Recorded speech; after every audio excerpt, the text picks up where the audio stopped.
बिस्मिल्लाहिर्रहमानिर्रहीम। हाँ, class 9 physics में आज का जो हमारा टॉपिक है वो है Newton first law of motion. ठीक है, Newton first law of motion की जो डेफिनेशन है वो कुछ यूँ है कि आपके पास न्यूटन फर्स्ट लॉ के मुताबिक एक बॉडी अपनी हालत सुकून को या रेस्ट हालत को या अपनी मोशन को उस वक्त तक कंटिन्यू रखेगा, ठीक है, जब तक उस पर कोई फोर्स बाहर से नहीं लगती। मैं डेफिनेशन को अपडेट करके बता रहा हूँ। ए बॉडी कंटिन्यूस, एक बॉडी मुसलसल क्या जारी रखेगा इट्स स्टेट, अपनी हालत को, ऑफ रेस्ट हालत को, और या यूनिफॉर्म मोशन, अपनी हरकत को, इन स्ट्रेट लाइन में प्रोवाइडेड। यहाँ पे प्रोवाइडेड का मतलब ये कि बशर्त ये कि, शर्त यह है कि no net force act on it, जब तक उस पर कोई फोर्स नहीं लगती। देखें अभी ये डस्टर एक एग्जांपल देखें, यहाँ पे पड़ा हुआ है, ये तब तक यहाँ पे पड़ा रहेगा जब तक मैं उसको यहाँ से उठा ना लूँ। यानी किसी भी बॉडी, कोई भी बॉडी अगर रेस्ट में है वो तब तक रेस्ट में रहेगा जब तक उस पर कोई दूसरी फोर्स बाहर से नहीं लगती। या कोई बॉडी मोशन में है तो तब तक मोशन में वो बॉडी रहेंगी जब तक कोई फोर्स उसको रोके ना। ये बात समझ में आई? डेफिनेशन समझ में आया? अब इसकी 3 एग्जांपल जो हमने यहां मेंशन की है एक एक करके डिस्कस करते हैं। Example number 1, a table place in a classroom. एक टेबल क्लासरूम में, ये टेबल है यहाँ पे, ठीक है, ये तब तक क्लासरूम के अंदर अपने रेस्ट हालत में रहेगा जब तक हम कोई फोर्स न लगाए उसको मूव करने के लिए। पहली एग्जांपल। दूसरी एग्जांपल देखें, एक बुक, ठीक है, किताब तब तक मेज पे पड़ी रहेंगी जब तक हम उस पर कोई फोर्स नहीं लगाते उसको उठाने के लिए, ठीक है। A book place on a table remains at its place unless someone picks it, जब तक कोई नहीं उठाता उसको अपने टेबल पर पड़ी रहेंगी। एग्जांपल नंबर 3 देखें। अब ये मोशन वाली, ये 2 हरकत वाला ना, क्योंकि देखो यहाँ पे हमने कहा था a body continuous state of rest, यानी तब तक रेस्ट में ही रहेंगे जब तक हम उस पर कोई बाहर से फोर्स लगा के उसके अंदर मोशन प्रोड्यूस नहीं करते। एग्जांपल 3 देखें। A satellite in space continuously moves, ठीक है, स्पेस के अंदर आपके पास ये अर्थ, ठीक है, अर्थ के गिर्द आपके पास क्या मूव करते हैं सैटेलाइट्स, ये अपनी मोशन को बरकरार रखते हैं, कंटिन्यूसली जमीन के गिर्द चक्कर काटता है। क्यों? क्योंकि उसको रोकने वाली कोई फोर्स मौजूद नहीं है, ठीक है। न्यूटन लॉ के मुताबिक बॉडी तो तब रुकेंगी जब कोई फोर्स लग जाए। हाँ, तो आप क्वेश्चन कर सकते हैं सर आप इसी, फिर इसका मतलब यही हुआ कि हम फुटबॉल को किक करें तो उसको भी हमेशा मोशन में ही रहना चाहिए। लेकिन मेरा जवाब यह है कि फुटबॉल को जब हम किक करेंगे तो उस पर कोई ना कोई फोर्स लगती है, तभी जाके फुटबॉल इस हालत में आ जाती है। क्यों? कौन सी फोर्स है? तो एक तो फ्रिक्शनल फोर्स है। कौन सी फोर्स है बेटा बताएं आप? हाँ, एयर के अंदर जो फोर्स है ना आपके पास, यानी हवा की जो फ्रिक्शनल फोर्स है वो फुटबॉल को रोक देती है।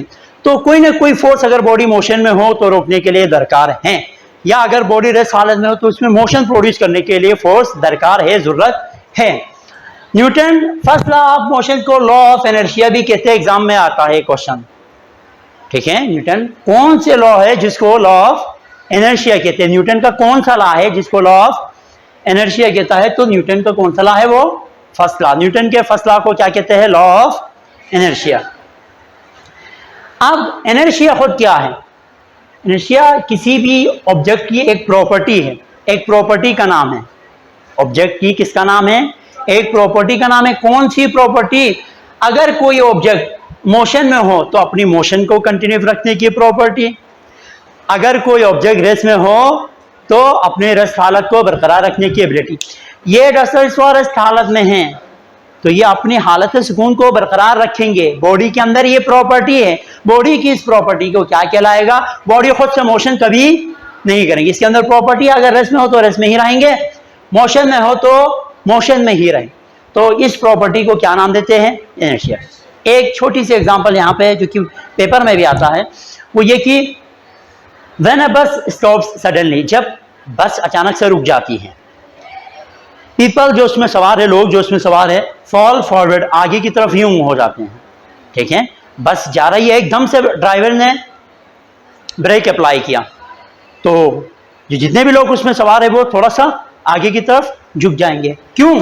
Because the lower part of the body of people continues to move forward. यहां पे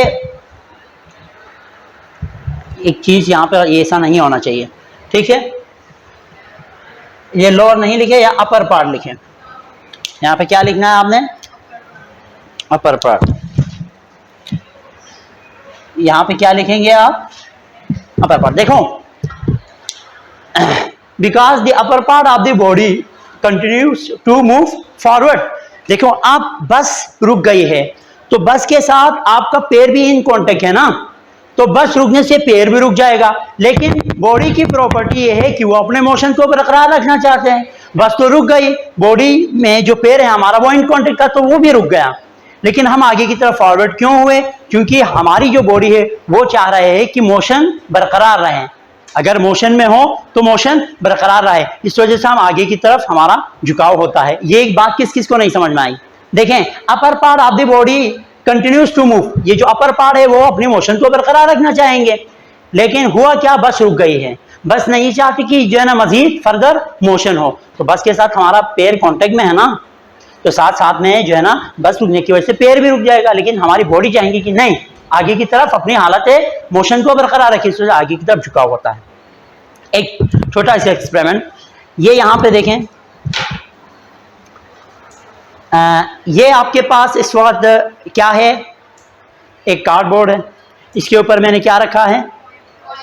कॉइन, ठीक है? अब मैं इसको यहां से, अगर यहां से आगे की तरफ मूव करूं, होना तो ये चाहिए था कि कॉइन भी साथ में चला जाए। कॉइन नहीं जाएगा। कॉइन चाहता है कि वो अपनी हालत रस्त को बरकरार रखें। हालत रस्त को क्या रखें? बरकरार रखें। देखते हैं हुआ क्या? कॉइन अंदर चला गया। क्यों? क्योंकि कॉइन चाह रहा है नहीं, मुझे मोशन नहीं करना। ये बॉडी की प्रॉपर्टी है कि वो अपने हालत सुकून को बरकरार रखना चाहती है, इस वजह से कॉइन आगे की तरफ गया। लेकिन कार्डबोर्ड पे मैंने फोर्स लगाया कि जिस वजह से कार्डबोर्ड साइड पे चले गए। ये एग्जांपल क्लियर है? इनर्शिया समझ में आया? Newton first law of motion समझ में आया? वेरी गुड, शाबाश।